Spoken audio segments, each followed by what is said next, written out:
So, okay, guys, the first thing I want to ask you is most people probably aren't familiar with the Digital Comics Coalition. Can you guys explain what that is? Min, why don't you take this, Min? Okay, so yeah, I'll just share the background story of how everything kind of started. When I was visiting San Diego Comic-Con last year, when I kind of looked around, walked around, I realized how much technology was underrepresented in one of the biggest media events or conventions out there.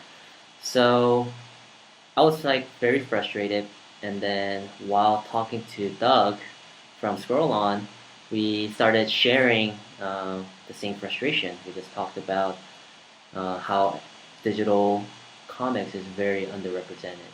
So we all kind of came together. We thought, hey, let's go talk to Madefire over there.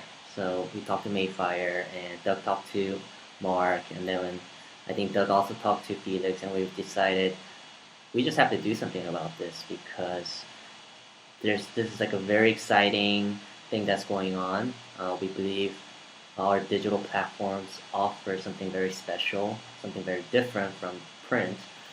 So we thought we need to kind of get together and start solving some of the industry issues that we face together.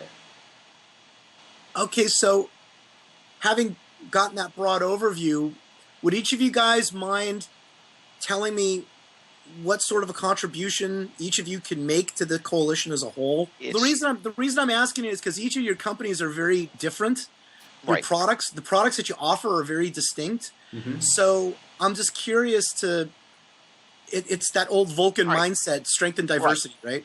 Well, right.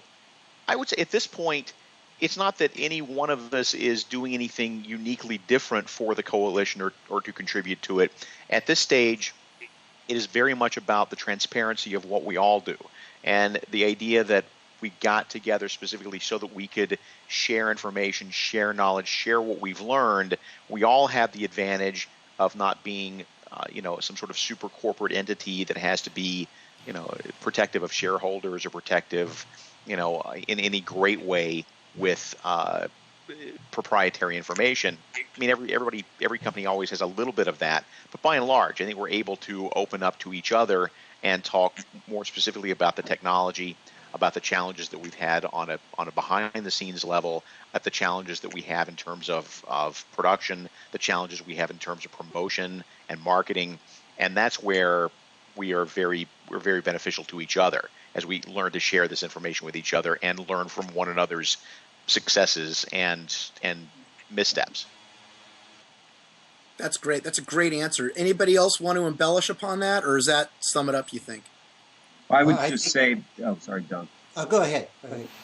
I would just say from an outsider's perspective, I mean, one of the things that everyone's trying to do is deliver comic book content in a digital platform. And as you said, everyone does have a different take on that. And so the diversity is the benefit.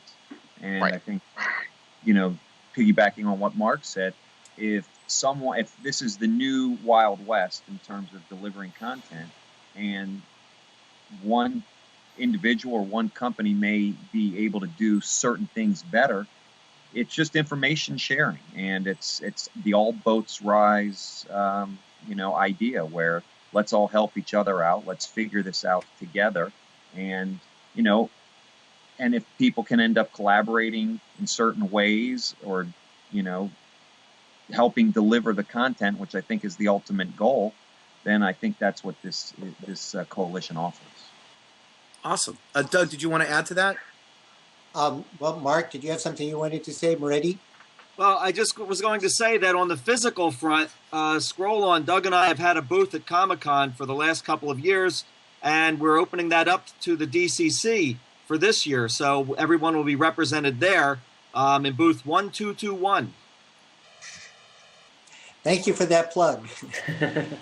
I would like to just, say that one of the things I think that unites all of us is that we all love print comics, but I think we all have this sense that there should be a difference between print comics and digital comics, because the experiences of reading them is different, and that a lot of what we had all seen being done in digital looked like the unwanted stepchild of print.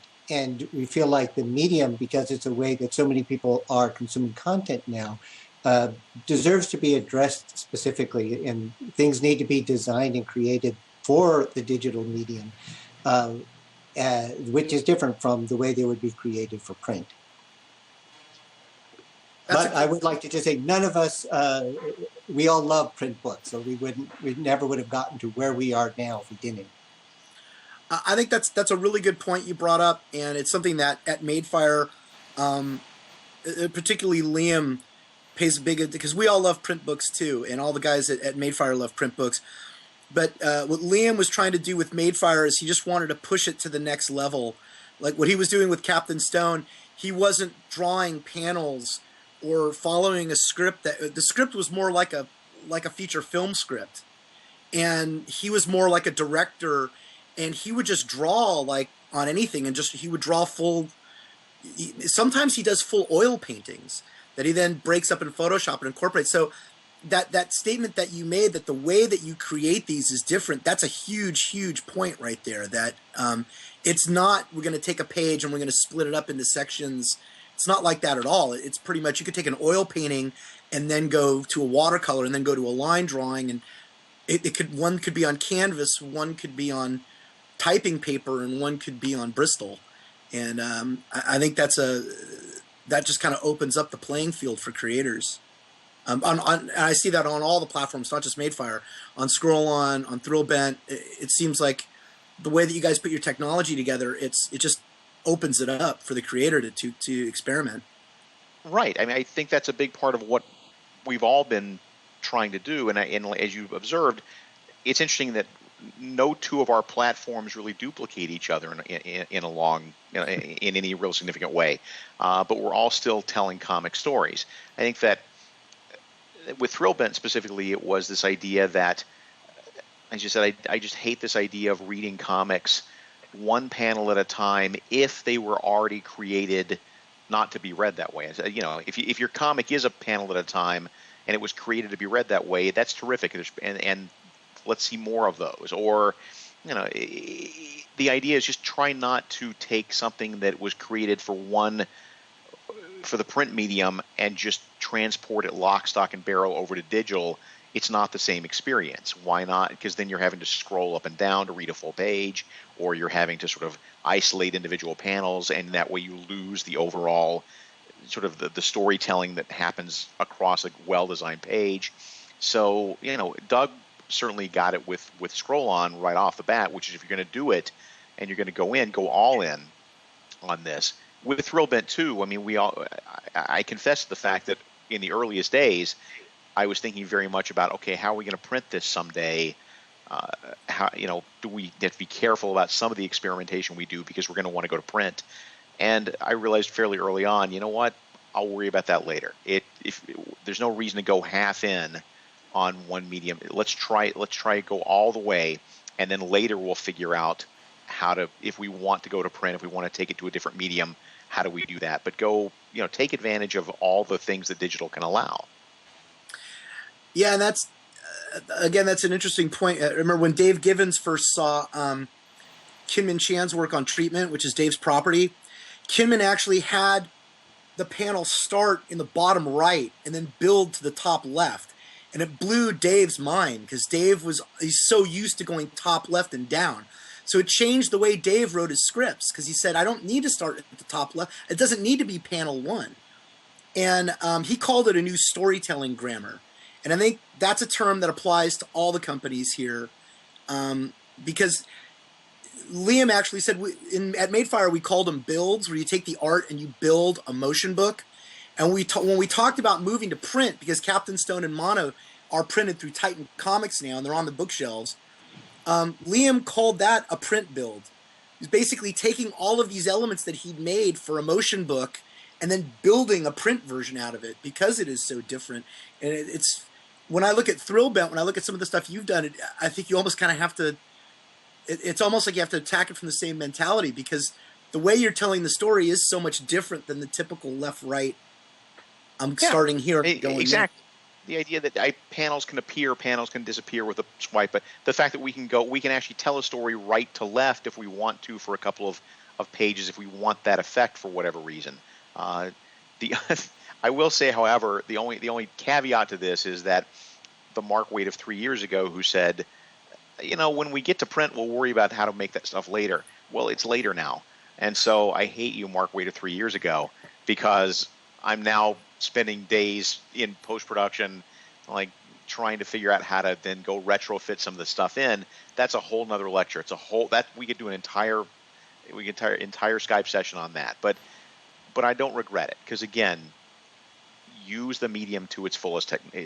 Now, I say fullest and use it to everything it can do. But again, and I think this goes back to the diversity of the coalition, is that each of us interprets that sort of edict a little bit differently. Like, I know we could use sound if we wanted to. We could use sound effects or something like that. But I choose not to, because I haven't found a way in my mind for it to integrate fully with the reading experience. On the other hand, Felix's app, you do things with sound. Can some of your other guys talk a little bit about the things that digital can and can't bring to the table that you guys use? Thank you, Mark. Yes, so our entire library almost is made for print. So none of our books are conceived to be a in digital form. So what we are doing is, in some way, now in 2015, almost a traditional panel to panel. What we are trying to do is, instead of us, yes, we do it ourselves partially, but we also open our technology that does that paneling to everybody who has an iPad. You actually can download a book, and be you a publisher, a creator, or even just a user, and start creating your own panels and telling your own stories.